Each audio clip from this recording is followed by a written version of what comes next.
Parlons Cheval, le podcast de l'Institut français du cheval et de l'équitation.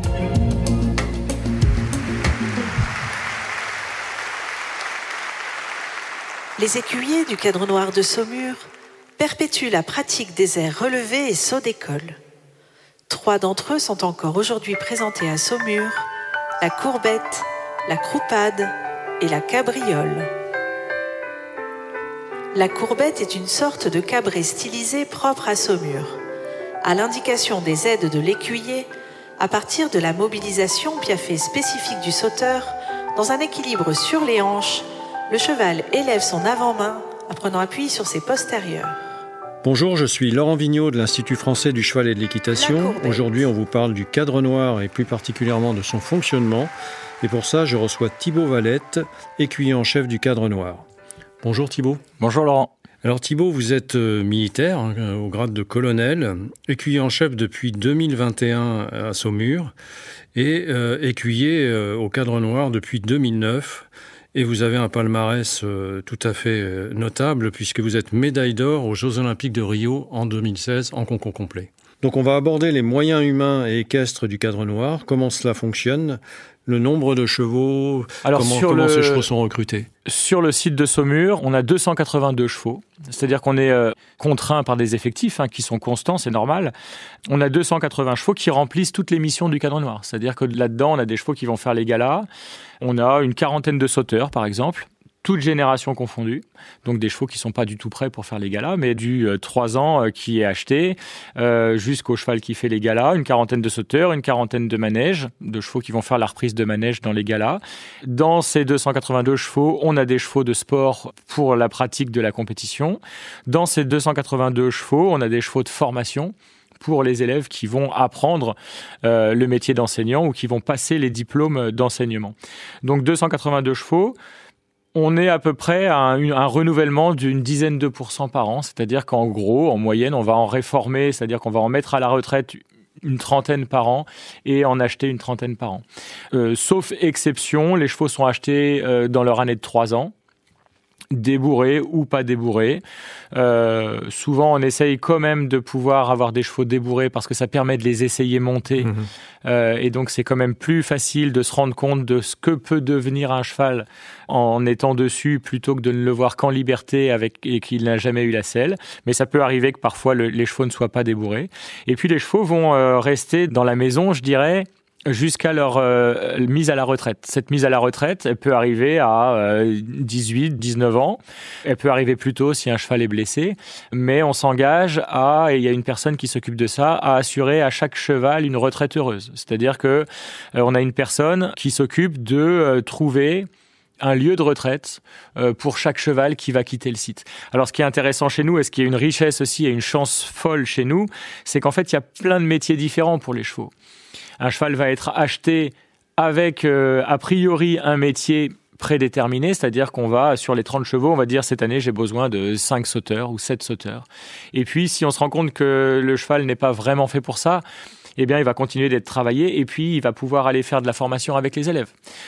Si on achète un cheval en se disant il va faire a priori de la compétition dans telle discipline et qu'on se rend compte que ça va pas, il continue d'être formé, il va pouvoir aller faire des galas ou il va pouvoir aller faire de la formation avec les élèves. Donc, on a la chance, contrairement à quelques structures plus petites où il y a moins de métiers, on a la chance finalement que chaque cheval puisse trouver un métier qui lui correspond. Mais la plupart des chevaux finalement sont achetés jeunes. La plupart des chevaux sont achetés jeunes. Il y a une culture de la formation du cheval exactement. Aussi ici. Le métier des écuyers, c'est de transmettre et de former les chevaux. On n'est pas comme dans une écurie privée. En tout cas, c'est pas notre métier. Ça peut arriver de manière très ponctuelle ou quand il nous manque un cheval pour la formation, il peut nous arriver de manière très ponctuelle d'acheter un cheval qui va pouvoir remplir sa mission tout de suite et donc acheter un cheval plus âgé. Là, on a un objectif pour les Jeux paralympiques en dressage. On avait une athlète qui avait plus de cheval. On a trouvé un cheval qu'on espère pouvoir voir aux Jeux Olympiques. Ce qui n'aurait pas été le cas si c'était un cheval qui avait 3 ans, etc. Mais c'est vrai qu'un des métiers de l'écuyer, c'est l'éducation de son cheval, finalement, et des chevaux. Ça fait partie de la transmission également, finalement, cette formation des chevaux. Et donc, c'est vrai que dans l'immense majorité, les chevaux sont achetés à 3 ans. Et puis, si tout va bien, je dirais qu'à l'âge de 18 ans, on se dit, maintenant, le cheval a mérité d'avoir une belle retraite. Et donc, on va commencer à s'interroger pour lui trouver une retraite. Saumur a des herbages aussi, je crois. Saumur a des herbages et chaque année, finalement, alors c'est valable pour les chevaux de formation, les chevaux des élèves, essentiellement quand l'été, il y a moins d'élèves qui sont présents sur le site de Saumur. C'est valable aussi pour les chevaux des cadres et souvent des jeunes chevaux qui ont besoin de temps pour leur croissance ou de périodes de pause un petit peu dans leur apprentissage. Saumur a des herbages aux alentours de la ville de Saumur où on va mettre les chevaux. Alors soit en grand nombre, soit en tout petit nombre, mais de manière à ce que les chevaux puissent bénéficier de moments de break et de pause dans leur travail. Et c'est vrai que c'est important. Souvent, on les retrouve plus en forme, plus apaisés et plus prêts à retravailler. L'année, souvent, se décompose de cette manière-là. Alors, je voudrais qu'on parle maintenant des écuyers. Combien ils sont ? Ils sont, on l'a dit tout à l'heure, parfois militaires, parfois d'origine civile. Il y a des femmes aussi. Oui. Alors, actuellement, on a 32 écuyers. Dans ces 32 écuyers, il y a 4 femmes. Alors, c'est relativement peu. Simplement par l'histoire, je dirais, du cadre noir. Auparavant, il n'y avait que des hommes, puisqu'il n'y avait que des militaires et qu'il n'y avait pas de femmes chez les militaires à ce moment-là.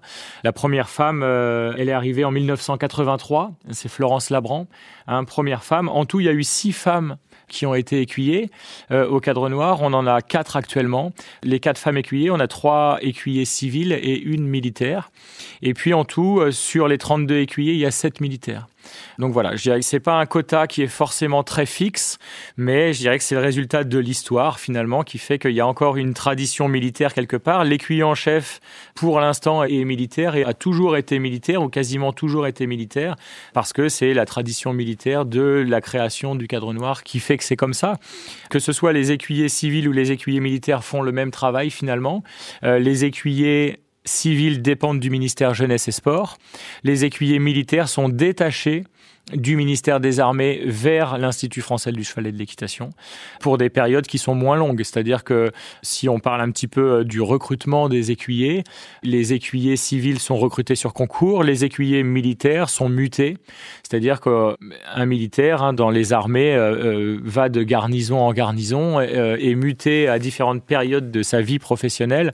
Eh bien, en cadre noir, c'est la même chose. Alors, comme il y a un besoin de formation et que le métier de l'écuyer est un petit peu spécifique, on va les garder sans doute un petit peu plus longtemps que si c'était une mutation normale dans un régiment des forces, mais tous les 10 ans à peu près, les écuyers militaires vont changer d'affectation. Alors comment devient-on écuyer ? Parce que c'est quand même une sélection assez drastique, enfin très importante pour devenir écuyer. Et comment ça se passe ? Alors c'est vrai que c'est une sélection qui est importante. Alors donc pour les écuyers militaires, c'est une mutation. C'est-à-dire que souvent, les écuyers ont leur instructorat d'équitation. Et puis, quand il y a une mutation, je dirais, d'un écuyer militaire, eh bien, l'écuyer en chef, en lien avec le chef des sports équestres militaires, fait venir un des militaires, qu'il soit officier ou sous-officier. Actuellement, on a 4 sous-officiers, 3 officiers. Ça pourrait être l'inverse, c'est pas prédéterminé. Mais donc voilà, on essaye de rester dans ce quota, je dirais, de 7 militaires détachés. Ça, c'est le plus simple, c'est la façon de faire venir un militaire sur le site. Pour les civils, c'est plus compliqué, dans la mesure où un écuyer civil, il va pouvoir, s'il le souhaite, rester écuyer toute sa carrière professionnelle. On est contraint également par des effectifs. Donc, en gros, pour schématiser, quand un écuyer va partir à la retraite, un poste va être ouvert. Ce qui limite quand même pas mal les recrutements et ce qui fait que lors de chaque sélection et recrutement, il y a un enjeu particulier finalement. À tel point que on est actuellement dans un processus de recrutement et que l'on avait l'année dernière 2 postes d'écuyer, un pour l'écurie du saut d'obstacle, un pour l'écurie du concours complet d'équitation, parce que les écuyers viennent donc pour ces 4 missions, mais avec une préférence sportive ou une expérience sportive dans une discipline olympique, et que l'on a trouvé un jeune pour l'écurie du saut d'obstacle et que l'on n'a pas recruté pour l'écurie du concours complet d'équitation. En attendant de pouvoir réouvrir le poste et espérer avoir finalement davantage de possibilités ou des profils peut-être un petit peu différents, etc. C'est exigeant parce qu'en fait, on a besoin d'écuyers qui soient techniquement bons, pédagogiquement bons, et qui donne une belle image de l'uniforme, de la tunique noire, de l'équitation de tradition française sur le site de Saumur et à l'extérieur de Saumur. Et finalement, ça fait beaucoup de critères. Et puis, on n'a pas le droit de se tromper parce qu'on représente quelque chose, la tunique représente quelque chose d'important et que c'est tout ça que chaque écuyer, quand il est en mission, mais sa mission peut être de la compétition ou de l'enseignement tous les jours avec ses élèves ou lorsqu'il est en gala et qu'il est devant quelqu'un et qui se produit, qui se présente, qui montre son travail à quelqu'un. C'est pas lui qui est jugé, c'est toute la maison qui est jugée. Donc, voilà, c'est vrai que ces recrutements, ils sont importants, ils sont pas faciles à faire parce qu'il y a beaucoup de critères pour un seul homme finalement ou une seule femme et que quand un écuyer civil, là la personne qu'on en a recruté, il a 23 ans. Ouais, 23 ans, on leur demande beaucoup de choses à 23 ans et il va pouvoir rester jusqu'à 65 ans. Donc, quand ils rentrent, ils sont élèves écuyers, c'est ça ? Alors c'est ça, quand ils rentrent, ils sont élèves écuyers. Ça va durer 1 an, c'est un peu leur période probatoire. Ils sont pas habillés comme les écuyers. Ils sont habillés en civil. Et puis, je dirais que si tout va bien, alors heureusement, dans l'immense majorité des cas, tout va bien, il va se voir remettre la tunique noire, la tenue noire, au bout d'1 an et il va devenir aspirant écuyer. Il va être aspirant écuyer pendant 2 ans. Et ensuite, il pourra être écuyer au bout de 2 ans de tunique noire, donc 3 ans de présence. On essaye, c'est pareil, ça se faisait plus ou moins, mais on l'a rendu systématique, d'entourer les jeunes écuyers de manière plus importante que ça se faisait avant. C'est-à-dire qu'on met en place un système de tutorat où on a des plus anciens qui vont être les tuteurs des plus jeunes pour les suivre dans leur pratique, pour les suivre dans leur enseignement, pour les suivre aussi dans ce qui fait le quotidien du cadre noir. Leur dire non, ça se fait pas, ça se fait, etc., etc. Et de manière à ce qu'on n'ait pas des jeunes qui soient un petit peu livrés à eux-mêmes lorsqu'ils arrivent ici. Donc voilà, c'est important. Et puis ensuite, on a une dernière catégorie d'écuyers, on n'en a pas actuellement, qui s'appelle maître écuyer. C'est... je dirais réservé à des gens soit qui ont eu un parcours marquant au niveau du cadre noir et de la partie gala et de la partie collectif dans l'encadrement. Ça peut être des maîtres de manège, donc c'est-à-dire des gens qui sont responsables du travail, soit des sauteurs, soit des chevaux de dressage pour les galas, et qui ont fait preuve d'un investissement vraiment important, qui ont marqué un petit peu l'histoire du cadre noir. Ça peut être des gens qui ont eu un parcours sportif qui a fait honneur vraiment au cadre noir aussi.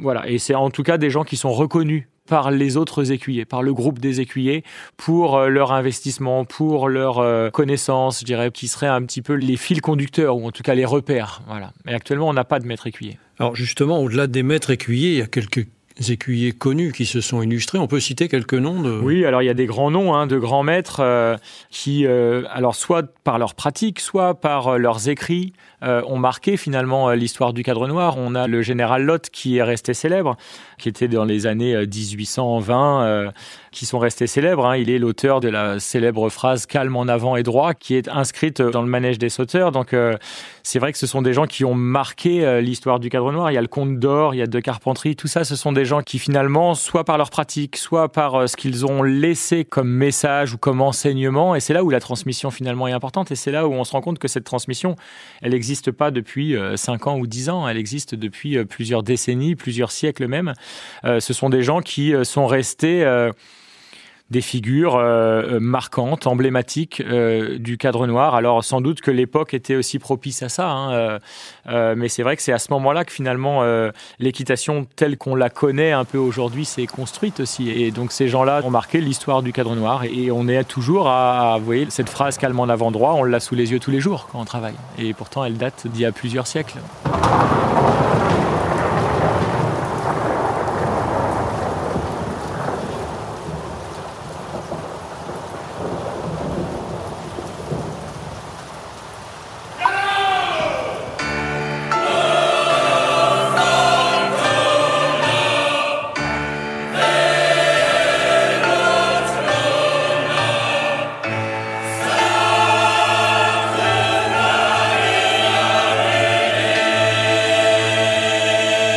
De façon plus récente, on l'a évoqué tout à l'heure avec votre médaille d'or à Rio, mais il y a d'autres médailles encore au sein du cadre noir. Il y a la partie, je dirais, écrit, de traces écrites qui ont été laissées dans des ouvrages. Et puis, il y a la partie sportive avec des écuyers qui ont pratiqué à très haut niveau leur sport dans les différentes disciplines olympiques.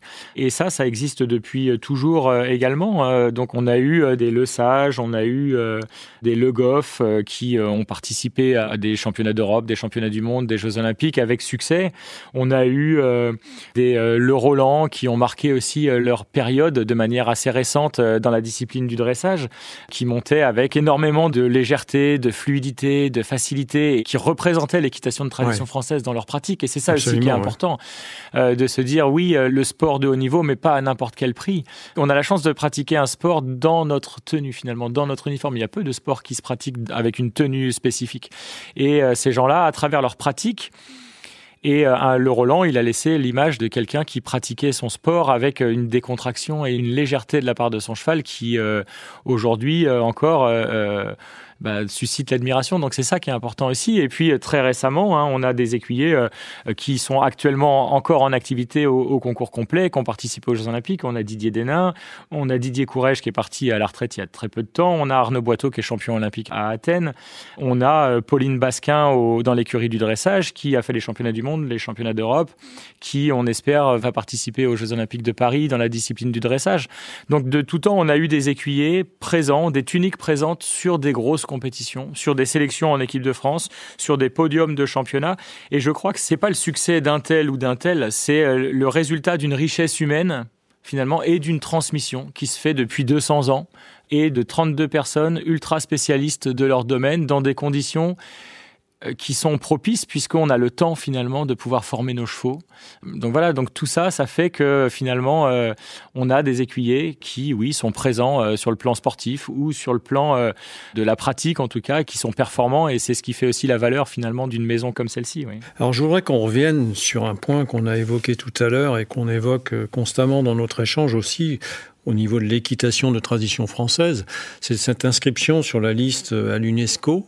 Comment s'est passée cette demande? Comment a-t-elle été acceptée? Et qu'est-ce que ça implique comme responsabilité pour le Cadre Noir? Alors en fait, ça a été beaucoup de travail en amont, de constitution de dossiers, parce que ça a abouti finalement en 2011, mais les dossiers ont été travaillés, construits bien en amont. Ces travaux-là, ils ont commencé dans les années 2005, 6, 7 pour construire les dossiers, pour que finalement ce soit accepté par l'UNESCO. Alors en fait, c'est l'équitation de tradition française qui est inscrite au patrimoine mondial de l'UNESCO. Le Cadre Noir est désigné comme le représentant le plus emblématique de cette équitation. Dans ce sens-là, le Cadre Noir et les écuyers du Cadre Noir ont un devoir d'exemplarité dans la pratique, d'exemplarité dans leur enseignement, d'exemplarité dans leur relation avec le cheval. Donc l'équitation de tradition française, c'est la notion de respect de son cheval. On parle de sobriété dans l'emploi des aides, c'est-à-dire d'être le plus discret possible dans l'emploi des aides, d'absence d'effet de force. Tout ça, ce sont des termes qui reviennent ou des expressions qui reviennent dans les textes de l'UNESCO. Et je dirais que on a parlé tout à l'heure de notion d'homme de cheval, on a parlé de passer du temps avec son cheval, on a parlé de relations amicales, mais même presque plus qu'amicales de l'homme avec son cheval. Il y a une vraie relation, on parle de couple cavalier-cheval, c'est quand même assez étonnant ou marquant d'utiliser cette expression-là, et pourtant on l'utilise tout le temps. L'équitation de tradition française, ce sont toutes ces notions-là, de respect de son cheval, de compréhension de son cheval, de patience. Et puis finalement, cette notion-là, elle dépasse presque la relation avec son cheval. C'est une dimension un peu presque plus philosophique. C'est presque, je dirais que le cheval, dans cette relation-là, nous rend humains meilleurs vis-à-vis des autres humains.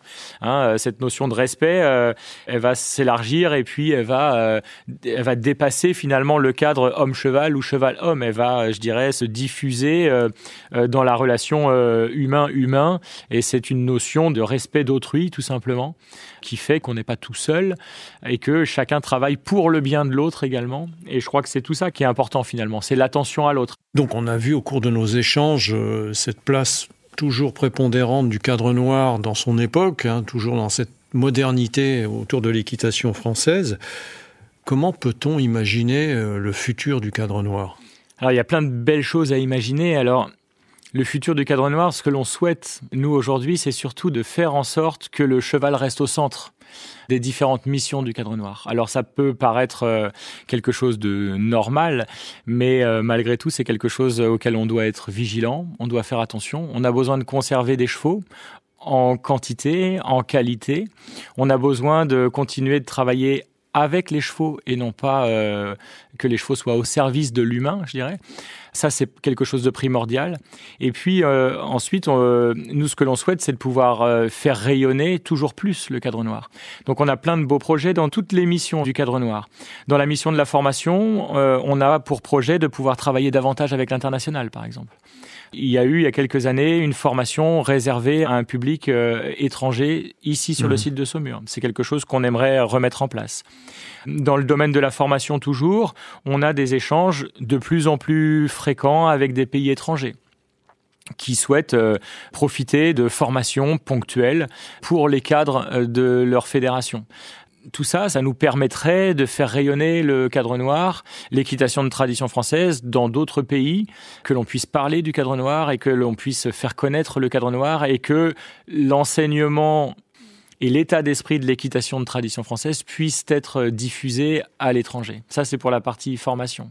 On peut également utiliser dans la partie recherche différents moyens, différentes technologies plus modernes pour aider à l'enseignement, pour toujours mieux connaître le cheval, pour toujours le respecter davantage. Ça peut être dans l'équipement du cheval, dans l'adaptabilité, l'adaptation de l'équipement, de la selle, des amortisseurs, des mors, dans le suivi des chevaux, dans leur suivi vétérinaire, dans leur bien-être au quotidien, etc., etc. Dans leur préparation aussi. Et dans la préparation également, bien sûr, dans la préparation des grosses compétitions, dans le fait de les suivre dans leur mise en souffle pour la discipline du concours complet. On travaille avec davantage de capteurs, avec des cardiofréquencemètres. Il y a tout un tas de schémas qui sont faits pour savoir à quelle pulsation le cheval est monté, combien de temps, etc., etc. Son temps de récupération, son taux de lactate, etc. Tout ça, c'est des choses qui ne se faisaient pas avant. On aimerait que le Cadre Noir devienne aussi, pourquoi pas, un lieu de résidence d'experts.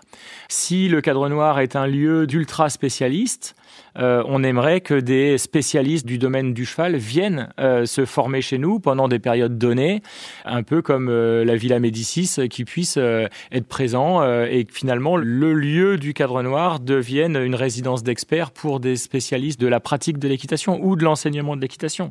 On a comme projet de refaire un nouveau gala, par exemple. Il y a le gala que l'on présente actuellement, il a 6 ans ou 7 ans. On est en train d'essayer de construire un nouveau gala avec des nouvelles musiques. On travaille avec un compositeur actuellement, avec des nouveaux décors, avec une nouvelle histoire à raconter. Aujourd'hui, c'est la Loire qui raconte le Cadre Noir. Il y a plein de choses à raconter. Et donc, on est en train de travailler sur un nouveau gala qu'on espère, qu'il verra le jour tout à fait à la fin de l'année 2024 ou si on n'y arrive pas, tout début 2025. On a plein de sujets aussi pour l'appui au sport de haut niveau. Depuis 1 an, on a des équipes de France qui viennent sur le site de Saumur. Ça se faisait pas avant. Les gens du sport de haut niveau, de la Fédération française d'équitation, ne nous demandaient pas d'aide ou d'appui sur des notions particulières. Et ça s'est fait grâce au plateau technique, grâce aux travaux de recherche, grâce au fait que ça devienne plus scientifique, plus construit, plus structuré. Donc ça, c'est des choses qu'on aimerait développer également. Donc il y a plein de belles choses. Il y a un enjeu primordial aussi sur une gestion optimisée de la cavalerie, dans son bien-être, dans son suivi. Alors, on y passe, je dirais, tout notre temps, ou en tout cas, toute notre attention et tous nos efforts, mais on peut certainement faire mieux. Et ça, c'est un enjeu sociétal et c'est un enjeu pour l'avenir et pour le Cadre Noir qu'il faut surtout pas négliger. Et il faut qu'on soit bon là-dedans. Donc, tous ces sujets-là sont des sujets passionnants, des sujets pour l'avenir et qui fait que le Cadre Noir...